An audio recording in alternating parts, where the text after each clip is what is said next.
Assalamualaikum warahmatullahi wabarakatuh. Alhamdulillah, wassalatu wassalamu ala rasulillah. Seorang yang cerdas adalah seorang yang berusaha mencari amalan-amalan yang pahalanya besar. Karena kita sadar bahwasanya umur kita tidak lama. Kemampuan kita beramal pun tidak selamanya kuat. Oleh karenanya, para sahabat dahulu selalu bertanya kepada Nabi SAW, ayul amali afdal? Amalan mana yang paling afdal ya Rasulullah? Di antara amalan yang afdal yang hendaknya kita lakukan adalah berakhlak yang mulia. Berakhlak mulia adalah amalan yang sangat luar biasa. Dalam hadis kata Nabi SAW, laisa syai'un athqalu fil mizan min husnil khuluq. Tidak ada amalan yang paling berat timbangannya di akhirat kelak seperti akhlak yang mulia. Ini menunjukkan bahwasanya akhlak yang mulia jika diletakkan di timbangan di akhirat kelak sangat berat. Kemudian juga Nabi SAW dalam hadisnya pernah berkata, Inna rajula la yudriku bi husni khuluqihi darajatas shaimil qaim. Sungguhnya seorang dengan akhlaknya yang mulia bisa meraih derajat seorang yang senantiasa puasa sunnah dan senantiasa sholat malam. Orang ini mungkin jarang sholat malam. Orang ini mungkin bahkan tidak sholat malam. Orang ini mungkin bahkan tidak puasa sunnah.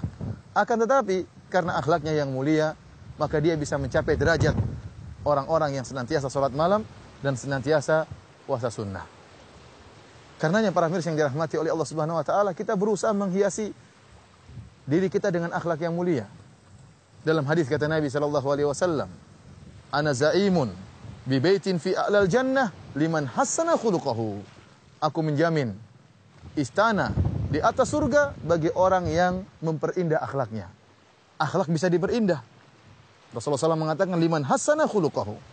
Aku jamin istana di surga yang paling tinggi bagi orang yang memperindah akhlaknya. Contoh nyata dari praktek akhlak yang mulia, sebagaimana dijelaskan dalam hadis Nabi SAW. Perhatikan, Rasulullah SAW bersabda, "Aqrabukum minni majlisan yaumal qiyamah, ahasinukum akhlaqa." Orang yang paling dekat dengan aku pada hari kiamat kelak, tentunya di surga. Siapa? Ahasinukum akhlaqa, yaitu orang yang paling baik akhlaknya. Kemudian Nabi SAW menjelaskan siapa orang yang paling baik akhlaknya. Kata Nabi SAW, al-muwatti'una aknafan, alladzina ya'lafun wa yu'lafun. Yaitu orang-orang yang bentangkan tangan-tangan mereka. Yaitu orang-orang yang mudah untuk bergaul dan mudah untuk diajak bergaul. Ternyata di antara akhlak yang mulia adalah mudah untuk bergaul. Alladzina ya'lafun wa yu'lafun. Mudah untuk bergaul dan mudah untuk diajak bergaul. Dalam hadis kata Rasulullah SAW, la khaira fi man la ya'laf wa la yu'laf. Tidak ada kebaikan bagi orang yang tidak bisa bergaul dan tidak bisa diajak bergaul. Lantas bagaimana kita bisa mudah bergaul? Tentunya jika kita murah senyum, jika kita ramah tamah, tidak sombong, tidak angkuh, menghargai orang lain. Ya. Ini agar kita bisa mudah bergaul, agar orang tertarik dengan kita. Terutama tatkala kita ingin berdakwah, kita ingin masyarakat menerima dakwah kita. Ya, bagaimana caranya? Agar mereka mau bergaul dengan kita, agar kita mudah bergaul dengan mereka. Maka janganlah kita menjadikan cara kita seakan-akan eksklusif yang membuat orang enggan untuk dekat dengan kita. Maka nasihat saya kepada para ikhwan sekalian, bagi Anda yang berpenampilan islami dengan jenggot yang panjang, jadilah Anda lebih manis dengan jenggot Anda. Jadilah Anda lebih manis dengan jenggot Anda. Murah senyum. Orang semakin tertarik tatkala melihat Anda manis dengan jenggot Anda. Bukan sebaliknya, semakin sangar, semakin dijauhi orang, semakin ditakuti oleh orang. Ini cara yang keliru. Demikian juga ukhtil muslimah, saudariku. Tatkala Anda memakai jilbab, tatkala Anda memakai cadar, jadilah anti sebagai seorang wanita yang ramah.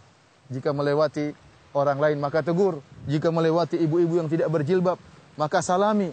Tegurlah dia, tunjukkan bahwasanya wanita yang berjilbab, wanita yang bercadar adalah seorang wanita yang rahmat, seorang wanita yang mudah untuk beramah tamah dengan orang lain. Bukan menjadi penampilan seorang wanita yang eksklusif yang jika melewati orang lain dicuekin, tidak ditegur, sehingga terkesan seakan-akan merendahkan, seakan-akan menghinakan.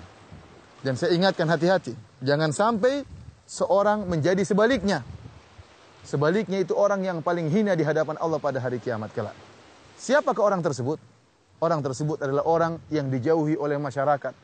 Tidak ingin didekati oleh masyarakat. Kenapa? Karena lisannya yang kotor. Tidak menghargai orang lain. Suka menghina orang lain. Kata Nabi SAW, Inna syarran nasi manzilatan yaumal qiyamah Man tarakahun nas ittiqa'a fuhsyih. Sungguhnya orang yang paling buruk kedudukannya pada hari kiamat kelak adalah orang yang ditinggalkan oleh manusia, ditinggalkan oleh masyarakat, ittiqa'a fuhsyih, karena mereka tidak ingin disakiti oleh lisannya yang kotor. Dalam riwayat yang lain, ittiqa'a syarrih, karena manusia ingin menjauh dari keburukannya. Karenanya, manislah Anda dengan jenggot Anda, dan indahlah anti dengan jilbab anti dan cadar anti di hadapan masyarakat. Walhamdulillahirabbil alamin.